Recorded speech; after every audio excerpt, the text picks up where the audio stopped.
तो आप सभी को हैप्पी गीता का जो आविर्भाव दिवस है, आज के दिन ही अ, गीता जो है भगवान ने अर्जुन को सुनाया। और आज हम जो फर्स्ट 6 चैप्टर्स है उनका समरी देखने वाले हैं। तो आप देखेंगे यहाँ पर ये जो 5 सब्जेक्ट मैटर है भगवत गीता के, ये हमने कल भी डिस्कस किया था।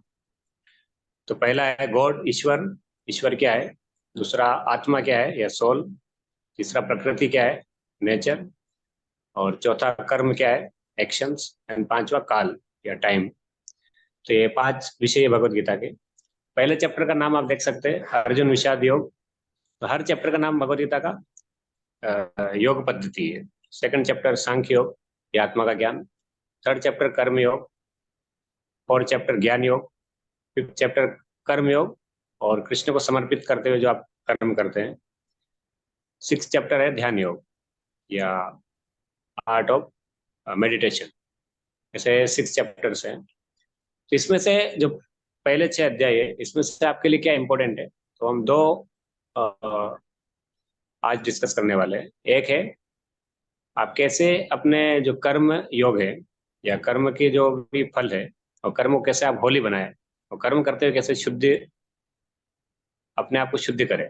और दूसरा हम डिस्कस करने वाले हैं भगवद गीता के ज्ञान को आप कैसे समझ सकते हैं वास्तव में। तो ये हम डिस्कस करेंगे। तो भगवद गीता का जो विज्ञान है, तो ये आप देखेंगे कि ये अर्जुन को बताया गया है। तो भगवान 4 चैप्टर में बोलते हैं, इमं विवस्वते योगम प्रोक्तवान हम अव्ययम विवस्वान मन वे प्राह मुनिर इक्ष्वाकवे ब्रवीत। और आगे, तो ये जो भगवद गीता का जो विज्ञान है, एक्चुअली सूर्यदेव विवस्वान को भी पहले वे बताया गया था। और विवस्वान ने फिर मनुष्यों के पिता मनु को, और मनु ने इसका उपदेश इक्ष्वाकु नाम के राजा को दिया है। तो ये ऐसा नहीं कि भगवद गीता पहली बार अर्जुन को ही बोला गया। तो अर्जुन से भी पहले भगवद गीता को जो ये राजा लोग या राज ऋषि थे, इनको ये बताया गया था। तो ये जो, क्योंकि भगवद गीता दिव्य ज्ञान है, तो दिव्य ज्ञान है मतलब आप उसको ऐसे डायरेक्टली समझ नहीं सकते। तो दो प्रोसेस होती है लर्निंग की या नॉलेज लेने के लिए। तो कौन से दो प्रोसेस होते हैं? एक होता है असेंडिंग और एक होता है डिसेंडिंग। असेंडिंग मतलब, तो ये दिव्य ज्ञान है, तो दिव्य ज्ञान मतलब भगवान को समझना है, भगवान जो बता रहे हैं उसको समझना। और हम है लिमिटेड बीइंग। तो अगर हम डायरेक्टली हमारे हिसाब से समझने का प्रयास करेंगे, वो आपको समझ में नहीं आएगा। पर भगवान क्या चाहते हैं उसके माध्यम से, और वो फिर किसी को बता रहे हैं और वो व्यक्ति उसके नीचे बता रहा है। जैसे परंपरा बनती है, तो गुरु शिष्य परंपरा बोलते हैं। उसमें अगर आप इसको सीखेंगे तो फिर आपको उसका एग्जैक्ट मीनिंग पता लगेगा। तो हमको खुद से ऊपर नहीं जाना है, एक्चुअली हमको ये प्रोसेस फॉलो करना है जो परंपरा वाला है। तो ये कृष्ण से प्रारंभ होती है, उसके बाद जैसे सूर्यदेव या मनु या ऐसा आ गया। पर भगवान ने फिर वापस अर्जुन को क्यों बताया? कि वो सेकंड श्लोक बोलते हैं, एवं परंपरा प्राप्तम इमं राजऋषियो विदु सकालिने मता योगो नष्ट परंतपा। तो उसमें बताया कि एक्चुअली क्या हुआ कि ये ऐसे ही भगवद गीता ज्ञान नीचे आ रहा था परंपरा में, पर कालक्रम में या धीरे धीरे ये लुप्त हो गया या नष्ट हो गया, इसलिए वापस से भगवान ने उसको बताया अर्जुन को। तो ये परंपरा शब्द 4 चैप्टर में आया है, जो कि बहुत इंपॉर्टेंट है हमारे लिए। और आप देखेंगे कि ये दिव्य ज्ञान लेने के लिए भगवत गीता भागवतम किसी भी या भगवान की तरफ जाने के लिए जो भी आप फॉलो करते हैं, भगवान से जुड़ने के लिए, तो ये परंपरा में आना चाहिए। वो जो नॉलेज आप ले रहे हैं या प्रैक्टिस जो कर रहे हैं, अगर उसके बिना, परंपरा के बिना आप नॉलेज लेंगे या कोई भी प्रोसेस फॉलो करेंगे, उसका आपको राइट बेनिफिट नहीं मिलेगा। तो 4 परंपरा है, श्री संप्रदाय, ब्रह्म माधव संप्रदाय या शैव और कुमार संप्रदाय। तो ये 4 संप्रदाय के माध्यम से ही इनके आचार्य भी देख सकते हैं आप। श्री संप्रदाय के आचार्य रामानुजाचार्य, फिर मध्वाचार्य, फिर विष्णु स्वामी, निम्बार्क स्वामी। तो इसके माध्यम से हमको ये दिव्य ज्ञान नीचे मिलता है। तो हम जो ये भगवदगीता पढ़ रहे हैं, भगवदगीता एज इट इज, तो ये भी परंपरा में आ रहा है। कैसे परंपरा में आ रहा है? क्योंकि ये ब्रह्म मध्व गौड़ीय संप्रदाय में आने वाले भगवान के एक शुद्ध भक्त परम पूज्य ऐसी भक्तिदान स्वामी प्रभुपाद की शिक्षाओं पर आधारित प्रभुपाद ने ये नॉलेज बताया। जैसे अर्जुन को ये भगवदगीता क्यों बताया? कि अर्जुन का एक क्वालिटी था। क्या क्वालिटी था? सेवायम मया तेद्य योग प्रोक्त पुरातना भक्तोसी में सका चेती रहस्यम यतुत्तमम। आज मेरे द्वारा वही ये प्राचीन योग यानी परमेश्वर के साथ अपने संबंध का विज्ञान तुमसे कहा जा रहा है, क्योंकि तुम मेरे भक्त तथा मित्र हो, अतः तुम इस विज्ञान के दिव्य रहस्य को समझ सकते हो। तो कल भी हमने डिस्कस किया था कि भगवत गीता को आप कुछ भी मीनिंग उसका नहीं निकाल सकते, या कोई भी भगवत गीता का कुछ भी मीनिंग आपको नहीं दे सकता है। उसका एक पर्टिकुलर उसका लक्ष्य है भगवत गीता का, या वो दिव्य रहस्य है। और उसको कौन समझ सकता है? जिसके पास एक क्वालिटी है। जैसे कि मेडिसिन अगर आपको लेना है, तो मेडिसिन आप डायरेक्टली नहीं ले सकते अपने हिसाब से। मेडिसिन को आपको डॉक्टर के प्रिस्क्रिप्शन या मेडिसिन उस पर जो लेवल लगा रहता है मेडिसिन के ऊपर, वैसे लेना पड़ता है। ऐसे ही ये जो दिव्य रहस्य है, इसको आपको अ, अपने मन से या दूसरों के मन से ऐसा आप समझ नहीं सकते। तो इसको आपको परंपरा में सीखना पड़ेगा। ये बहुत ही हमारे लिए इम्पोर्टेंट है। तो ये जो भगवदगीता एज इट इज हम पढ़ रहे हैं, तो वो भी परंपरा में वो आ रहा है, भगवदगीता यथारूप। तब आइए हम दूसरा इस, तो इसलिए हमारे पास हमको ये चाहिए हमारी लाइफ में कि हम गुरु के पास जाए, एक प्रामाणिक गुरु के पास। और वो गुरु इन परंपरा में आना चाहिए, और उनके माध्यम से जब आप ये भगवदगीता का नॉलेज प्रैक्टिस करेंगे, तो फिर आपको इसका राइट बेनिफिट मिलेगा और आप भगवान से वास्तविक रूप से जुड़ पाएंगे। तो ये हमने यहाँ तक सीखा। तो ये एक बहुत इंपॉर्टेंट लेसन है जो पहले 6 चैप्टर है उसमें से 4th चैप्टर में इसके बारे में पूरा बताया है। और अभी हम देखेंगे 3rd और 5th चैप्टर से कि दूसरा लेसन जो हम लेने वाले हैं। तो फर्स्ट 6 चैप्टर का एक थीम भी है। वो थीम क्या है? कर्म करने की कला। आप अपने, हमको वर्क तो करना है, तो वर्क को वर्शिप कैसे बनाए, या वर्क को होली कैसे बनाए, उसको डिवाइन कैसे बनाए, तो वो हमको अभी ये जो 3rd, 5th और 6th चैप्टर है, तो वो बताने वाले हैं। तो भगवदगीता में श्लोक बताया है, बहुत फेमस श्लोक भी है, आपने देखा होगा। कर्मण्येव अधिकारस्ते माँ फलेषु कदाचन माँ कर्म फल हेतुर्भुर् माँ ते संगस्त्व कर्मणि। इसका मीनिंग क्या है? इसका मीनिंग है कि आपको कर्म करने का अधिकार है, पर आप कर्म के फल से आसक्त नहीं हो सकते। तो वहां पर ये बताया है, क्योंकि अगर आप फल से आसक्त हो जाएंगे तो वही कर्म फिर क्या कारण बनता है? आपका बंधन का कारण बनता है।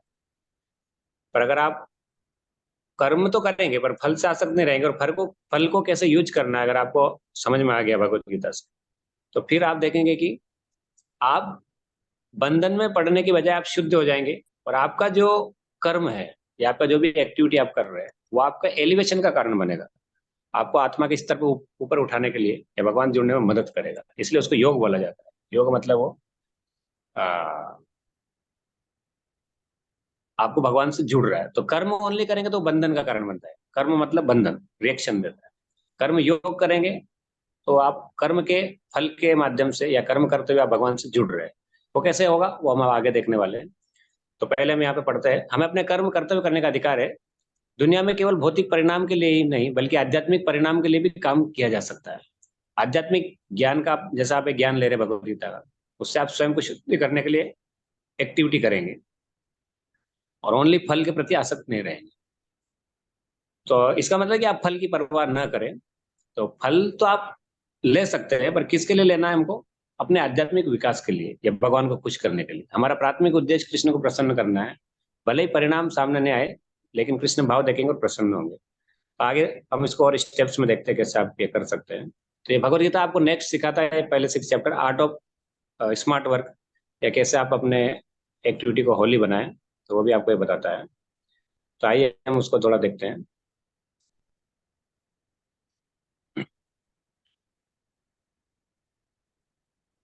जहाँ यहाँ पर एग्जाम्पल भी दिए, अगर आप देख सकते हैं, बहुत रेलेवेंट एग्जाम्पल है कि आप कैसे अपने लिए कार्य करेंगे और भगवान के लिए कार्य करेंगे। एग्जाम्पल से आपको समझ में आएगा।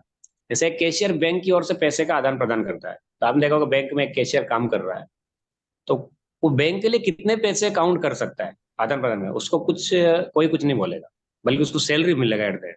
पर जैसे वो पैसा एक भी रुपया चुराएगा, वो प्रोसेस उसको गिरफ्तार कर लिया जाएगा, उसको पनिशमेंट मिलेगा। तो आप देखिए वो पैसे से डील कर रहा है, बट जैसे उसने पैसे को चुराया, उसको एक्शन लिया जाता है, उसके ऊपर बंधन आ जाता है। ऐसे एक और एग्जाम्पल लिया है, सेना में एक सैनिक शत्रु को मारता है, तो उसको चक्र से सम्मानित किया जाता है।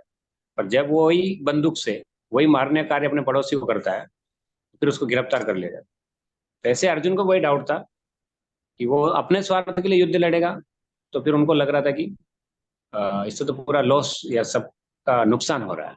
पर भगवान ने बोला नहीं, मेरे लिए धर्म युद्ध लड़ो, इससे फिर आपको कोई नुकसान नहीं होगा, बल्कि मैं खुश हो जाऊंगा।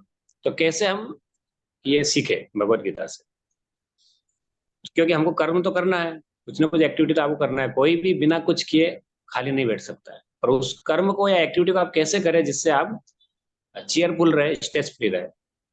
तो हाउ कैन आवर, और कैसे हमारा कर्म जो है वो एक्टिविटीज हमारा अल्टीमेट हैप्पीनेस एंड आपके उद्धार के लिए, आपके एलिवेशन के लिए, आत्मा के विकास के लिए काम आ जाए, तो उसको कर्म योग या स्मार्ट वर्क या ऐसे बहुत सारे नाम से जाना जाता है।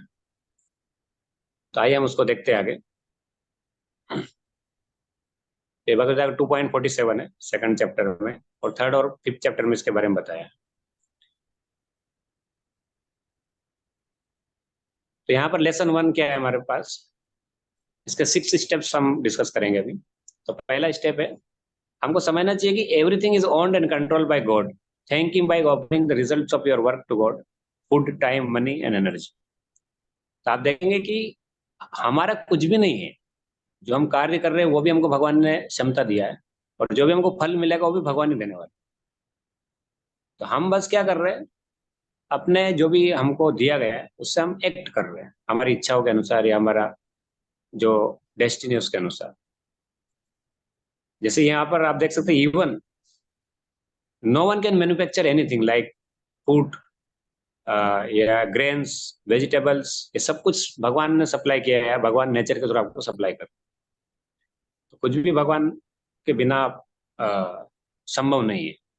तो पहला तो हमको ये बेसिक क्लैरिटी रहना चाहिए कि everything is under control of God या given by God. Then second, everything is not in our hand.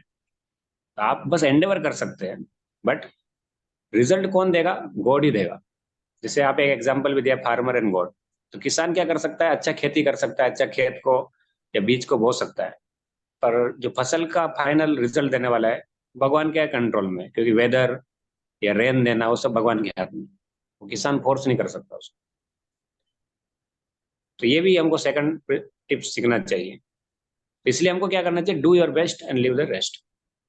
तो हमको हमारा बेस्ट करना है और भगवान के ऊपर रेस्ट छोड़ना चाहिए।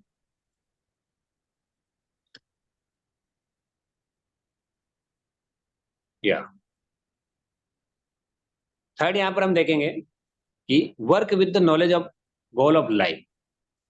तो कभी कभी हम क्या होते हैं, हम कार्य तो कर रहे हैं पर हमको पता नहीं लाइफ में करना क्या है, अल्टीमेटली अचीव क्या करना है।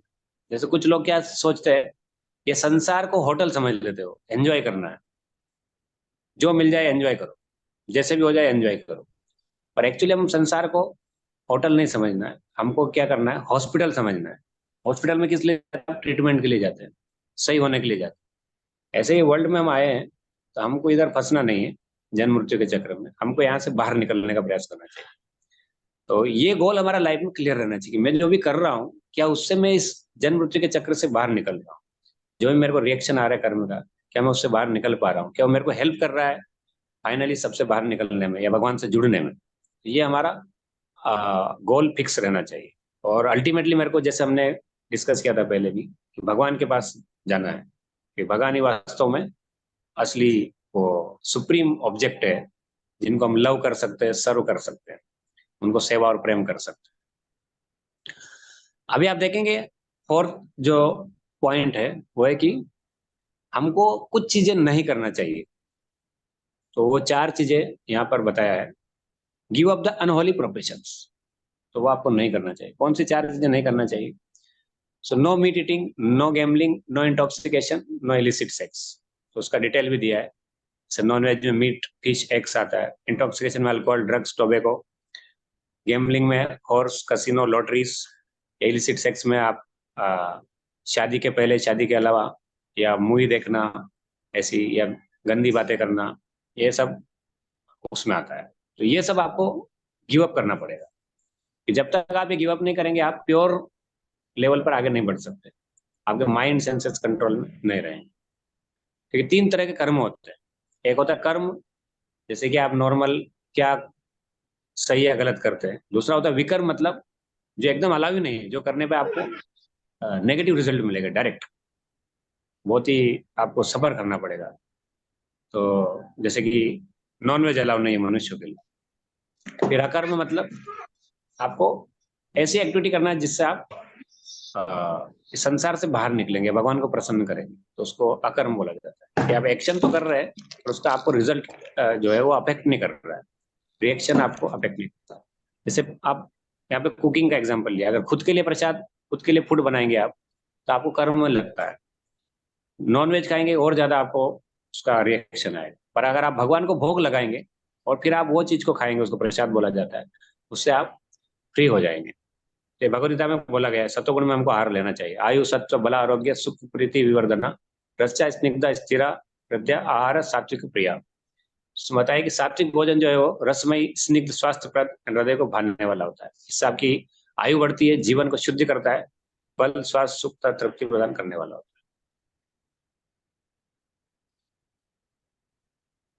है। यहाँ पर ये सब बताया है तमोगुण में कैसे भोजन भी होता है, जैसे सड़ा हुआ झूठा।